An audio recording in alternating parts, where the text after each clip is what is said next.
This video is brought to you by Squarespace. For all of your website needs, Squarespace is the place to go. I think Sigma's FP is pretty much misunderstood by everybody. Maybe even Sigma. Maybe not. In either case, with today's announcement of a second camera in the FP series, the 61 megapixel phase detect autofocus equipped $2,500 FPL, along with the announcement of the optional Tiltable $700 EVF 11, the plot thickens.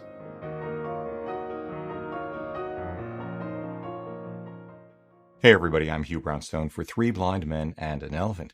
And yes, that Blue Hour cold open was inspired by Nomadland. Outstanding flick. And yes, today I want to talk to you about a camera that, to my mind, threatens to upset the natural order of things in the full-frame hybrid mirrorless space, Sigma's FPL. If Sigma invests to get it right. This is a camera so unique, with its own design vocabulary, exceptional build quality, and so much potential. Brought to market by a company I so admire. A company with so much momentum because it is willing to go its own way and yet cooperate where it makes sense, that I want it to succeed so thoroughly that I am compelled to buy it. But it's not there yet. At least, not based on the pre-production sample I've been playing with for the past couple of weeks. But it's okay. I can wait. Candidly, when the original Sigma FP was first announced, my immediate reaction was that the coolest thing about it was the launch video.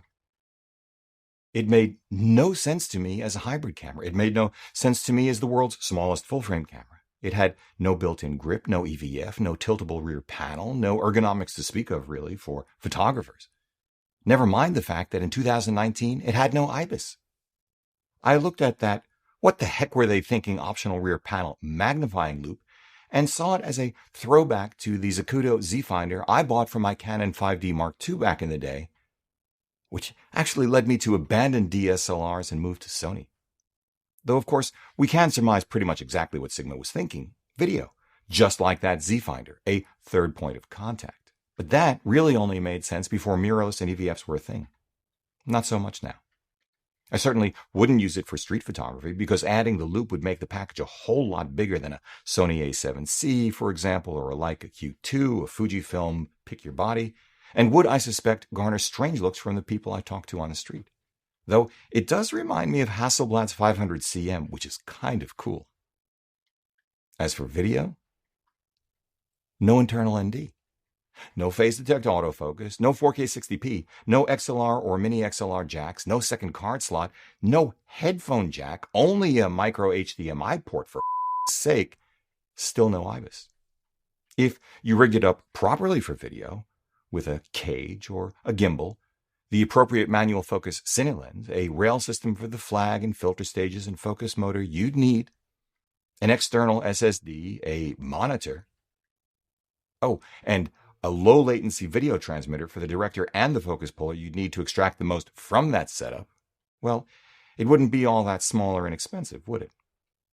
To be fair, the original FP did offer the tantalizing option, for some of us anyway, of 12-bit 444 RAW capture out to that SSD via the USB-C port. At $1,800 body only, it held out the hope that it might be a low-cost, call it Mighty Mouse alternative to a Panasonic S1H, maybe a Red, maybe even an Arri Alexa Mini LF. Yeah, maybe not. The S1H does a host of things that the FPL doesn't. It's already Netflix approved, and those last two bad boys offer bit rates and frame rates the FP couldn't touch. The market didn't stand still either, it never does, and now with their latest firmware updates, Nikon, Panasonic, and whoever else I may have missed by the time you see this can do 12-bit RAW too, with Ibis, and built-in EVF, and 4K 60p, like the recently introduced Lumix S5, just $200 more than the FP, and with Sony, Canon, and now almost Nikon, phase detect AF that works quite well, thank you very much. Just saying. In short, the original FP seemed a fascinating and brave effort at doing something different, very video-centric, yet with a 24-megapixel sensor that might appeal to photographers, an effort that, in the end, however, seemed neither fish nor fowl to me, a set of promises belied by the practical reality of kitting it out or facing a set of target audiences likely to make different trade-off decisions than would make sense for the FP. You could argue that this may have been precisely Sigma's intent, staking out new ground, offering a statement product about Sigma's long-term ambitions, taking a long-term view. And I might agree with you. But it struck me at launch, which probably tells you more about me than anything else, as a grown man's desire to implement Lego in another medium for its own sake. The heck with those pesky users. I know that's snarky. I apologize. The point is, I saw the FP, never bothered to get one in hand, and moved on. But forget about all that, because 3 weeks ago, I finally got my hands on one. That is the original 24 megapixel FP, and that little sucker has grown on me. It is brave. It is ambitious. The build quality is top-notch. The feel in hand, superb. The attachable grip works surprisingly well. The basic modular concept is enticing. You can see the creativity and intelligence behind it. My new bottom line?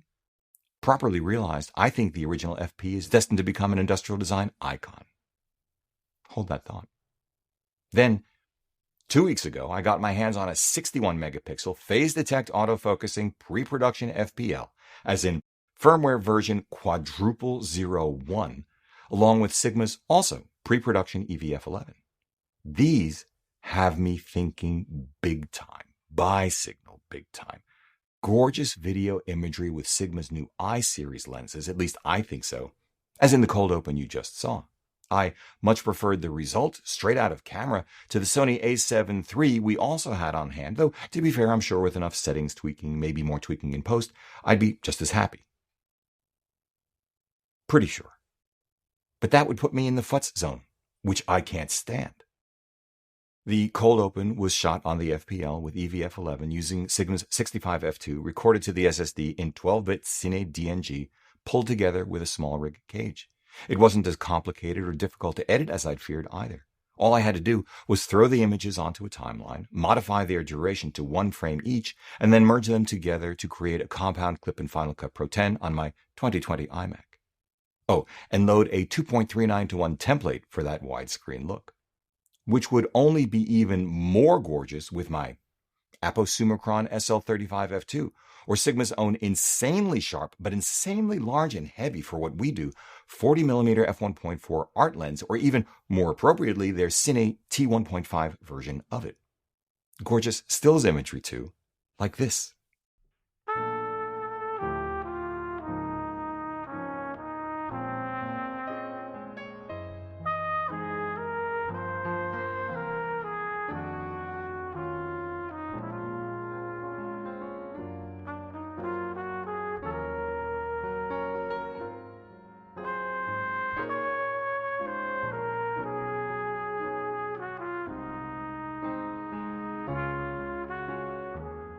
I think the FPL and Sigma's ambitions for it have the potential to profoundly upset the established order in a way I've not seen since Sony launched the A7. But before we get into it, I want to give a shout out to Squarespace for making this episode possible. There's a reason why I've used Squarespace for more than 5 years now, and why I always recommend it to anyone looking for a beautiful, powerful, and performant, easy to use and cost-effective web presence, as in pretty much everybody. It just plain works, no website administrator or programmers needed, and it is so fully featured without being overwhelming that it can quickly and easily grow with you as your business needs evolve. Elegant design templates, custom domain names, e-commerce appointment setting, shipping and email integrations, plus SEO, social media, and analytics, Squarespace really does have it all. And we use it all. So if you're thinking about creating or refining your online presence, check them out at www.squarespace.com/Hugh for a free, no credit card needed trial. And if you decide to move forward, save 10% at checkout by using the discount code HUGH. Thanks, Squarespace. Here's why I'm so excited by the FPL, based on owning a Leica SL2 and CL, having used and actually having in-house at the moment a Leica M10P with Type 20 VisaFlex, a Panasonic Lumix S1R, S1H, and S5, a Fujifilm GFX 100S, X100V, and XE4, and until yesterday, a Sony a7 III and a7R4. First, 61 megapixels. That's more than my SL2. Not that I need the extra megapixels, but hey, credit where credit is due. Sigma isn't taking a backseat to its L-mount partners when it comes to cameras. The only other full-frame camera on the market with that much resolution is, right, Sony's $3,000 61 megapixel A7R4. I'm going to assume the sensors are, for all intents and purposes, one and the same, which does not, however, necessarily mean that Sigma is using the same processor or has the same autofocus algorithms. But hold that thought. The only accessibly priced camera with a higher megapixel count, and then accessibly priced as a relative term, is the $6,000 100 megapixel medium format Fujifilm GFX 100S, which I've come to learn is an amaze-o street camera. But 61 megapixels are already incredible. 47.5 megapixels are already incredible. And I learned when I had both FPL and the GFX 100S on me in Brooklyn at the same time that I'd definitely sacrifice those 39 extra megapixels for the dramatically smaller and lighter FPL if the autofocus were as good and the EVF was... Well, hold that thought too, though I won't ask you to hold any more thoughts than that. In the meantime, consider this. 61 megapixels means that in APS-C crop mode, the FPL has more megapixels than Leica's brilliant 24 megapixel APS-C CL, which means the option of using relatively tiny, superb Leica TL lenses on the FPL without compromise when we don't need more resolution. The FPL could become a fascinating alternative for Claudia to her CL, which has interesting implications for what, if they choose to produce it, a Leica CL2 would have to be. Second, phase detect autofocus. The only other L-mount Alliance camera with hybrid phase detect autofocus is none. This is a big deal because even with the significant improvements Panasonic has made to the S5, now passed along to the S1 series, and with promised improvements in autofocus performance from Leica's SL2 and SL2S sometime this year, no L-mount body is today nearly as reliable as the best hybrid systems from Sony and Canon, especially when it comes to video. Phase detect is the way. But I was forewarned that the continuous autofocus on the pre-production FPL was not yet tuned, and sure enough, it wasn't. For now, I simply can't render a judgment on the FPL's autofocus performance, which is fine. I'm happy to wait for a little bit. It's just that I want, like you do, I'm sure, superb hybrid phase detect autofocus, not just a spec miles ahead of the contrast detect only FP and every other camera in the L-mount Alliance. If the FPL's phase detect autofocus system doesn't perform, what's the point? Which raises a couple of questions. How good will it be once production units become available? How much better will it become with firmware updates over time? Remember how dicey the phase detect autofocus was on Nikon's Z6 and 7 when they first came out? Fujifilm's X-T3? How far away can high-performance hybrid phase detect autofocus be for the rest of the L-mount Alliance now that Sigma has broken that barrier? If the answer to this last question is quite far away, the answers to the rest not satisfactory, the next question is, how much better can contrast-only autofocus be improved before it is simply irrelevant? Third, no Ibis. Save your breath.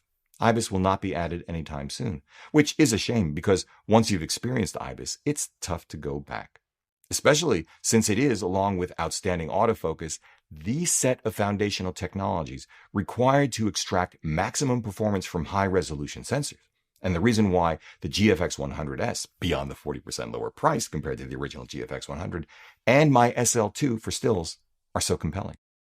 Although this raises other questions. Is or would Sony be willing to sell, and would Sigma be willing to license the gyro approach to stabilization in post? Could they do it on their own without Sony? Alternatively, is Ibis in the FP line 12 to 18 months down the road? Remember when Fujifilm said there was no way Ibis could be put into an X-T3? Wrong. They just called it an X-T4. Maybe an FPL Mark II will have the same treat for us, but we have other things to consider in the meantime, like fourth, ergos, touch interfaces, and menus. The thing is, the FP series has not only grown on me, I'm falling a little bit in love with it. Maybe a bit like only a French bulldog owner could love that punum. But I need things from it first in order to commit. The menu is simple. I like that. And I really like their pinch to zoom for recording.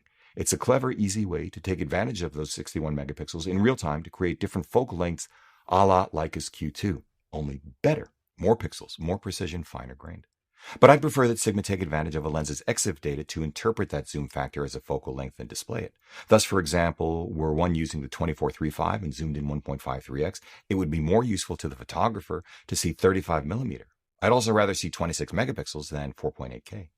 Seems to me the answer on this latter lament is to auto-switch what is shown between cine and still nomenclature, as the camera already does for shutter speed versus shutter angle. But navigating the menu with the rear dial and front dial didn't quite click with me. It felt inconsistent, could be I just didn't spend enough time with it, and unfortunately the menu system itself cannot be navigated by touch. I'm sure I'd eventually get used to manipulating the menu via physical controls, but I'd like to see Sigma implement a fully touch menu system.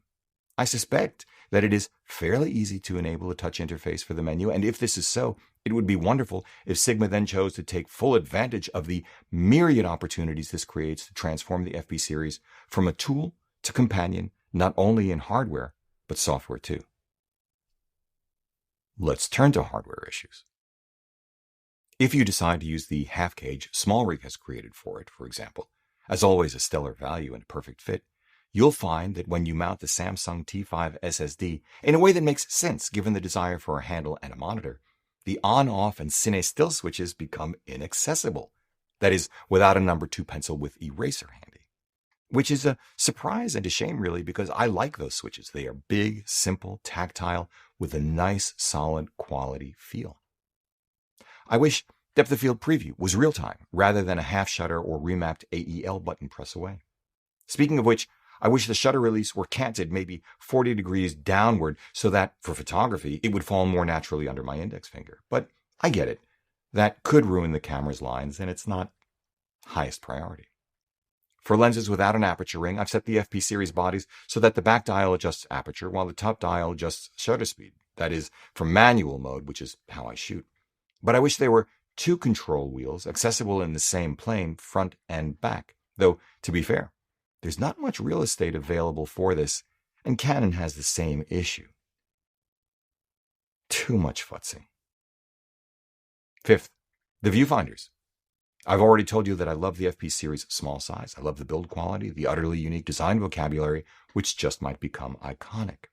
To my utter astonishment, I've come to dig the LCD viewer too. It is revelatory for photography, a freaking immersive experience compared to any EVF I've ever used. It's nothing at all like the experience of trying to use the fixed rear panel on that 5D Mark II with the Zacuto.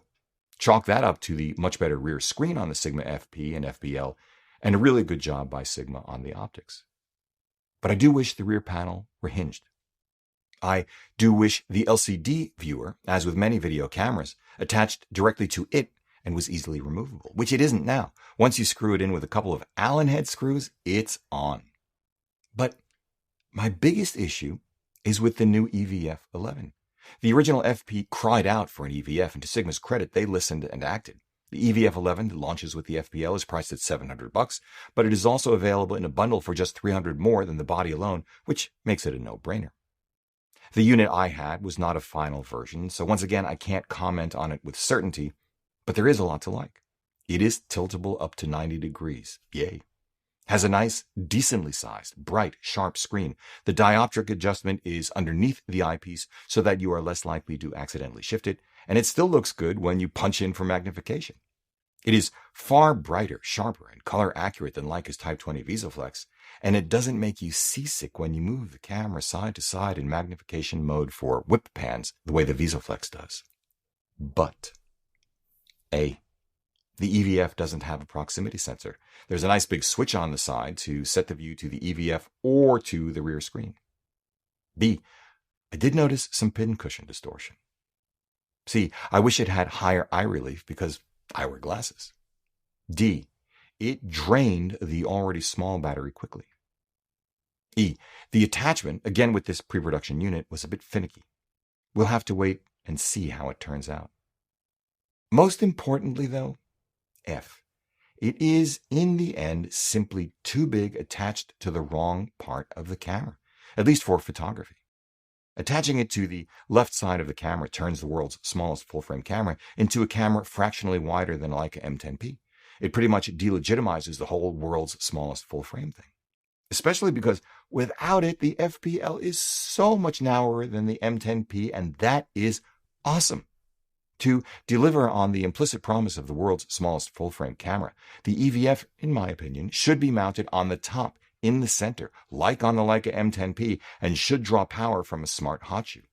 The top plate does have sufficient real estate for it. This would have the size of the EVF. From an industrial design perspective, the VisaFlex is streets ahead of the EVF11. Yes, I just said that. And were this redressed, that's precisely how I'd use it, as a street camera.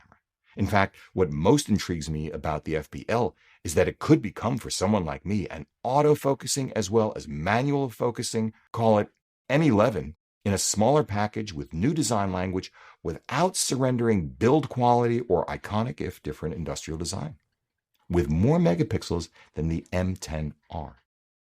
And if I can put up without an articulating screen or Ibis and an M10R for street photography, I could certainly do it for this. Other nits.